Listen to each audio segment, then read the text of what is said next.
రేపు నిజామాబాద్ జిల్లాలో కేంద్ర హోంమంత్రి అమిత్ షా పర్యటించనున్నారు. ఎంపీ ధర్మపురి అరవింద్ ఆధ్వర్యంలో ఇప్పటికే ఏర్పాట్లన్నీ పూర్తయ్యాయి. నిజామాబాద్ పార్లమెంటు పరిధిలోని రైతులు, పార్టీ శ్రేణులు భారీగా తరలిరావాలని ఆయన పిలుపునిచ్చారు.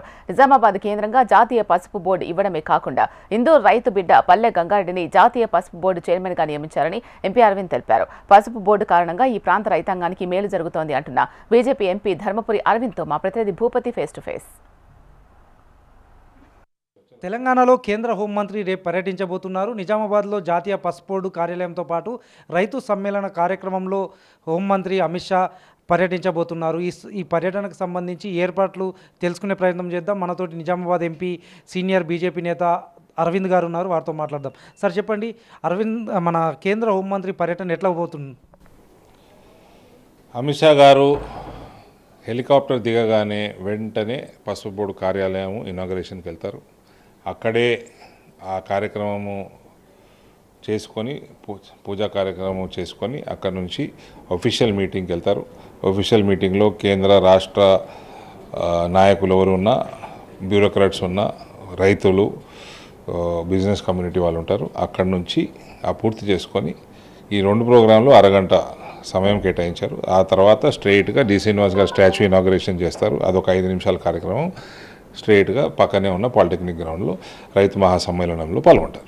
ఈ రైతు మహాసమ్మేళనం ద్వారా ఇప్పటికే జిల్లా ప్రజలకు చిరకాల వాంఛైన పసుపు బోర్డు ఇచ్చారు, తెలంగాణకు ఇచ్చారు. ఈ కృషిలో మీరు చాలా కృషి చేయడం జరిగింది. ఇప్పటికే అందరు నేతలు కూడా చెప్తున్న పరిస్థితి. ఈ రైతు సమ్మేళనం ద్వారా అమిత్ షా ఏం చెప్పబోతున్నారు?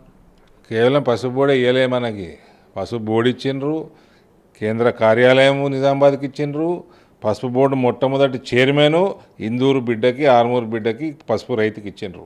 ఇది బ్రహ్మాండమైన ప్యాకేజు నిజామాబాద్ జిల్లా రైతులకి, నిజామాబాదు పార్లమెంటు, ఉత్తర తెలంగాణ రైతులకి ఇవ్వడం జరిగింది.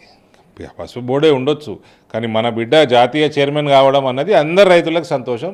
ప్లస్ అమిత్ షా గారు సహకార శాఖ మంత్రులు కాబట్టి రానున్న సమయంలో పసుపే కాదు ఇతర పంటలకు కూడా మార్కెటింగ్ అవకాశాలు, value added services, packaging, industry, agribased industries రావడము, ఆర్గానిక్ సర్టిఫికేషన్లు, ఇవన్నీ కూడా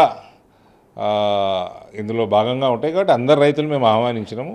వచ్చి ప్రత్యేకంగా మన ప్రాంతానికి ఇంత మంచి బహుమతి ఇచ్చినందుకు అమిత్ షా గారిని ఆశీర్వాదం కోరుతా ఉన్నాం రైతుల్ని. రైతు సమ్మేళనంలో ఎంతమంది పాల్గొనబోతున్నారు? ఎక్కడి నుంచి రైతులు హాజరవుతున్నారు? పెద్ద గ్రౌండ్, పాలిటెక్నిక్ గ్రౌండ్, అంత పెద్ద టెంట్ వేసారు. గ్రౌండ్ నిండిపోతుంది. గ్రౌండ్ నిండిపోయి పక్కన ఉన్న రోడ్లు కూడా నిండిపోతాయి. నిజామాబాద్ పార్లమెంటు పరిధిలో రైతులు ఎక్కువ రావడం జరుగుతుంది.